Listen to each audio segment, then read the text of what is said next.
Elimination Chamber, ça sera dans la nuit du 18 au 19 février 2023, à partir de 2h du matin et en direct sur le WWE Network, et rediffusé, ça c'est la bonne nouvelle, sur AB1, mardi 21 février à 20h55. Vu que la question m'a été posée sur les réseaux sociaux, il n'y a pas encore eu de date annoncée pour une potentielle diffusion de WrestleMania sur AB1. Elle n'est absolument pas garantie, c'est assez exceptionnel que WWE permet à AB1 de rediffuser des pay-per-view avec à peine 3 jours d'écart. Alors fans francophones, profitez du moment comme ça a été le cas pour le Royal Rumble, c'est quand même cool. Et puis, ça nous met en jambe pour la route de WrestleMania. Et bien sûr, l'Elimination Chamber, l'excitation est à son paroxysme, puisque samedi soir, dans le Main Event, Roman Reigns défend le championnat universel indisputé contre le natif du Québec, Sami Zayn. Une immense histoire entre la WWE et le Centre Bell de Montréal. Une place très très forte pour le catch et qui a été également un point très stratégique pour WWF à l'époque, avec notamment des talents comme Pat Patterson, qui a pas été n'importe qui à la WWF et qui a fait beaucoup pour la compagnie. Et historiquement, on peut également penser aux frères Rougeau, à Pierre-Carl Ouellet, Mad Dog Vachon, Luna Vachon, Dino Bravo, la Résistance, qui a d'ailleurs connu l'un de ses plus grands moments en 2004, lorsqu'ils ont pris les championnats par équipe à Edge et Chris Benoit. Une célébration sans précédent dans le public, ça c'est le grand moment de catch à Montréal. Hein? Ah oui, il y a eu le Montréal Screwjob. Ah, en 97. On va espérer que ça se reproduise pas cette année. Et si je fais un focus très particulier sur Montréal, c'est déjà que je salue tous nos amis francophones qui suivent cette vidéo et qui seront probablement à Elimination Chamber, et j'espère que vous serez là-bas pour faire un maximum de bruit, mais c'est surtout parce que c'est un lieu qui décuple véritablement mon excitation dès lors qu'il y a un événement qui s'y produit. Un des meilleurs publics de catch au monde, c'est plus à démontrer, sauf que voilà, depuis 1997 et le premier pay-per-view organisé à Montréal, il n'y a jamais eu d'originaire du Québec dans le main event pour une chance au titre. Alors si on part du principe que le public est déjà chaud bouillant pour voir du catch, de la lutte, mais qu'en plus de ça, on leur met un natif dans le main event, Imaginez un instant ce qui va se passer. Et attention, il y a encore mieux, c'est pas juste on te donne un main event, un local pour faire plaisir au public et puis basta, tu vois, c'est pas Mansour en Arabie Saoudite, c'est Sami Zayn qui est au cœur de la plus passionnante storyline de l'année 2022 qui se poursuit de la plus belle des manières en 2023 suite au coup de chaise, à la trahison de Sami Zayn vis-à-vis de la Bloodline, une trahison en même temps un peu provoquée. Un contexte totalement fou qui pourrait très bien redistribuer toutes les cartes pour le main event de WrestleMania. Mais oui, je vous livrerai mon pronostic dans ce Sturistradamus de ce combat en dernier. Évidemment, on va s'attarder sur le reste de la carte, la vidéo pronostic de Elimination Chamber 2023, et c'est parti. Allez, on va débuter avec un combat simple qui m'excite pas énormément sur le papier, mais je me dis le public pourrait peut-être rendre ça particulièrement très attrayant. C'est Brock Lesnar contre Bobby Lashley. Troisième combat en un contre un entre les deux, le premier avait été remporté par Bobby Lashley suite à une intervention de Roman Reigns, c'était l'année dernière. Puis Brock Lesnar a battu Bobby Lashley en Arabie Saoudite, Bobby Lashley s'est vengé immédiatement. Bobby Lashley, il a été accueilli comme un héros auprès du public, on sait pas trop pourquoi, il a sorti Brock Lesnar du Royal Rumble, puis derrière il s'est comporté un peu comme un con lors de la dernière édition de Monday Night Raw en se montrant un peu arrogant, un peu suffisant. Et Brock Lesnar aura certainement le soutien du public puisque il vit au Canada. Hein? Je sais pas si ça peut jouer, ça joue, tu penses? Ceci dit, je suis assez curieux de savoir comment ils vont clôturer le gros chapitre entre les deux. On n'a pas particulièrement été régalé par le catch en Arabie Saoudite, un match plutôt facile dans son écriture avec un finish un peu étonnant. Ce qui me rassure, c'est que Brock Lesnar est un peu imprévisible, hein. Souvenez-vous de SummerSlam 2022, bon, je m'attends pas à ce qu'on soulève le ring, surtout qu'il y a toute une carte à faire derrière. Mais pourquoi pas un moment sympa et une victoire de The Beast, et de le conduire vers une route de WrestleMania que beaucoup de fans attendent visiblement, hein, depuis le Royal Rumble, on parle que de ça. Allez, faites-le. On enchaîne avec le combat mixte qui va opposer Beth Phoenix et Edge à Finn Balor et Rhea Ripley. La longue histoire entre Edge qui a créé le Judgment Day qui s'est retourné contre lui pour revenir en tant que vengeur et faire son retour tous les 15 minutes. Parlons de vengeance, là c'est une très très bonne vengeance puisque ce qui s'est passé à Extreme Rules en octobre dernier était particulièrement cool et avait donné beaucoup de momentum au Judgment Day qui a bien surfé sur la vague. Rhea Ripley, elle doit impérativement être protégée dans ce combat. Elle affronte Charlotte Flair, le match en plus de ça il est pressenti pour main eventer la nuit 1 de WrestleMania. Surtout, ne prends pas le tombé final, Rhea Ripley, WWE, faites pas les cons. Edge, quant à lui, il va être certainement bien accueilli par le public canadien. Un boulevard parfait pour peut-être terminer ici définitivement la storyline, une victoire de Edge et de Beth Phoenix. Peut-être qu'on peut s'attendre aux interventions de Dominic Mysterio, qui a pas de programme dans la carte. Pourquoi pas un save de Rey Mysterio? Est-ce que la WWE va vraiment prendre le chemin de nous faire Rey Mysterio contre Dominic Mysterio à WrestleMania? Surtout que Rey, il veut pas avoir de contact physique avec son fils, il veut pas être violent vis-à-vis de lui. À un moment, on se doute, ça va peut-être péter cette affaire et on va l'avoir ce combat. Alors c'est peut-être l'endroit, le moment pour y semer quelques graines et ça risque de faire basculer encore un petit peu plus le drama. Allez, c'est peut-être l'endroit où le faire. Mais victoire de Edge et de Beth Phoenix au final, parce que la vengeance est un plat qui se mange froid.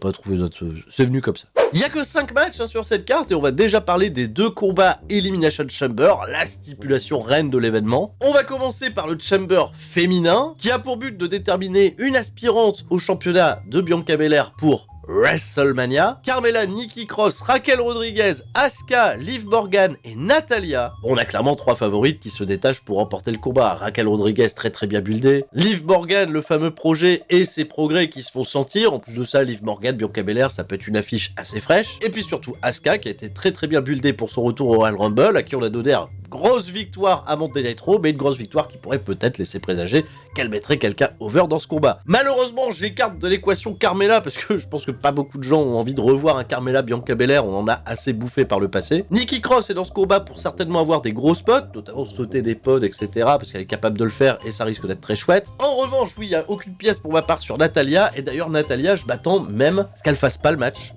Ouais, j'ai une petite pièce à mettre sur un angle, alors attention, il va falloir attendre vendredi, SmackDown, bon, c'est ce soir. Mais au vu du retour de Ronda Rousey aux côtés de Shayna Baszler, qui en plus de ça affronte dans un match par équipe Natalya ce soir, est-ce que Natalya va pas être blessée pour permettre à Ronda Rousey d'intégrer le combat? Parce que ça m'étonne que Ronda Rousey qui revient là, maintenant, et pas de route vers WrestleMania, et je pense pas qu'elles vont partir vers les championnats par équipe. Ouais, Ronda Rousey contre Bianca Belair, c'est une affiche qui me semble assez fraîche, et de ce fait, ça va être mon pronostic final pour remporter Elimination Chamber. C'est vrai que c'est un petit peu culotté de ma part, une victoire de Ronda Rousey.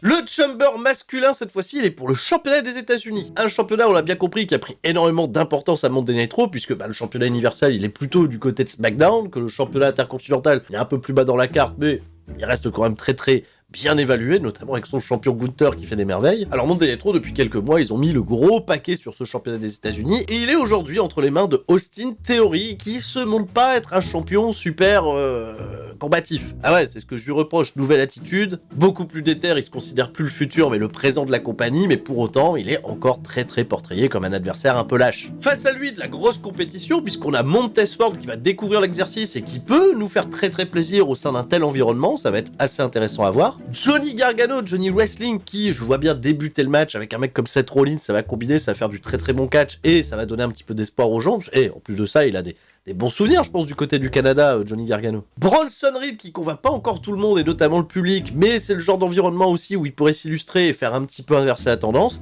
Damien Priest, qui va être un gros candidat, peut-être, à aller chercher la victoire finale, est très bien construit ces derniers temps, et puis, bon, il a ce flow, il a ce truc, j'aime beaucoup Damien Priest. Et puis il y a Seth Rollins, l'ancien champion des États-Unis, qui est certainement l'un des favoris pour remporter la rencontre, mais attention, il y a l'ombre de Logan Paul qui plane au-dessus de lui pour un programme qui pourra amener les deux hommes à s'affronter à WrestleMania. Oui, c'est vrai que Seth Rollins, Logan Paul, WrestleMania, est-ce que c'est vraiment le bon move? Et puis surtout, comment le protéger dans un match par élimination? Est-ce que Seth Rollins va prendre un tombé suite à des multiples finishes? Est-ce que Logan Paul va intervenir? Et surtout, pour le pronostic final, je pense que Austin Theory est parti pour conserver ce championnat des États-Unis. Je sais pas quel sera ses projets pour WrestleMania, qui sera son adversaire. Ceci dit, je pense que ce combat va nous révéler beaucoup d'indices quant à la suite du programme. Il y a du gros work rate, et ça devrait très bien se passer. Allez, le main event.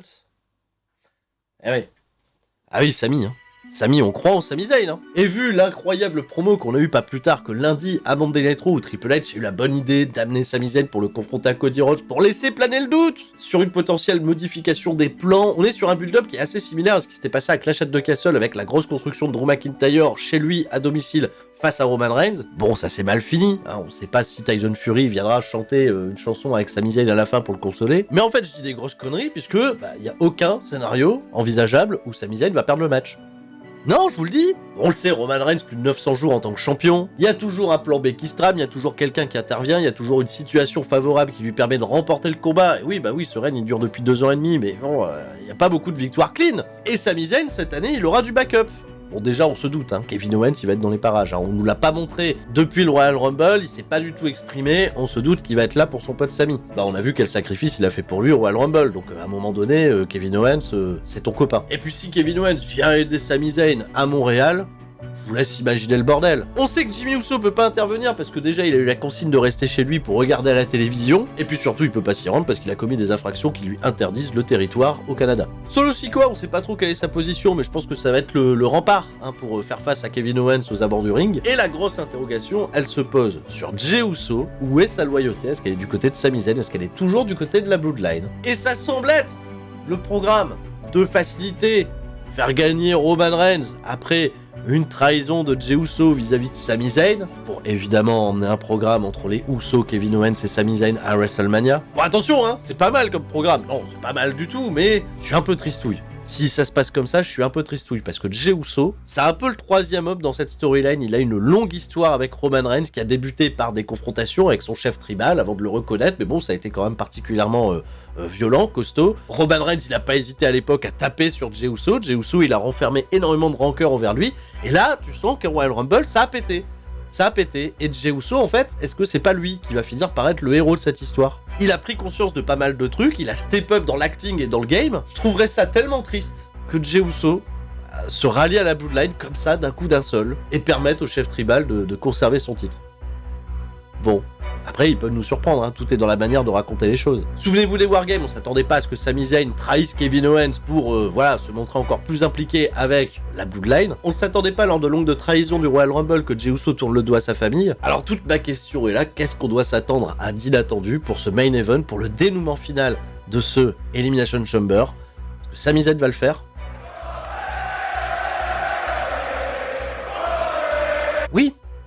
Oui, on croit en Sami. Et puis 900 jours de règne, c'est pas mal, Roman Reigns. Peut-être qu'ils feront un Dusty Finish, ils trouveront une connerie pour faire un rematch plus tard en weekly, il perdra les titres et on aura Cody Rhodes contre Roman Reigns, j'en sais rien. Mais Montréal, donnez ce grand moment à Montréal. Cette belle histoire, elle est bien racontée. Oui, Sami Zayn, il a pas fait grand chose en termes de catch sur la dernière année. Bon, ouais, ça c'est un peu dommage. Quand on prend son bilan, il a pas gagné grand chose, mais souvenez-vous du Sami Zayn qu'on avait à ses débuts il y a 8 ans, présenté par Bret Hart pour faire face à John Cena. Pensez à tous ces grands combats qu'il a fait, que ce soit face à Kevin Owens ou d'autres adversaires. C'est un catcheur qui a du cœur, a une endurance totalement folle. Il est capable, je pense, de mener un immense match contre Roman Reigns. Ça peut être très très cool à voir. Et ça sera, je pense aussi, l'occasion de revoir un Sami Zayn babyface. Et on connaît son work rate en tant que babyface. J'espère qu'il aura la main là-dessus parce que ça fait longtemps qu'on l'a pas vu catcher dans ce rôle-là. Mais j'ai des espoirs terribles. Je pense que le moment va être vraiment très très grand. Va embarquer encore plus les gens sur cette route de WrestleMania qui risque d'être très intéressante. Il va y avoir beaucoup de weekly par contre parce que plus de pay-per-view avant les 1er et 2 avril. Je pronostique donc une victoire de Sami Zayn. Et tout Montréal va rester très très fort. Passez un excellent Elimination Chamber. On se retrouve demain à partir de 20h pour le super kick-off sur twitch.tv/Sturi316 et très certainement pour un live react à partir de 2h du matin. C'était Sturi, vive la lutte professionnelle. Ciao, bye bye.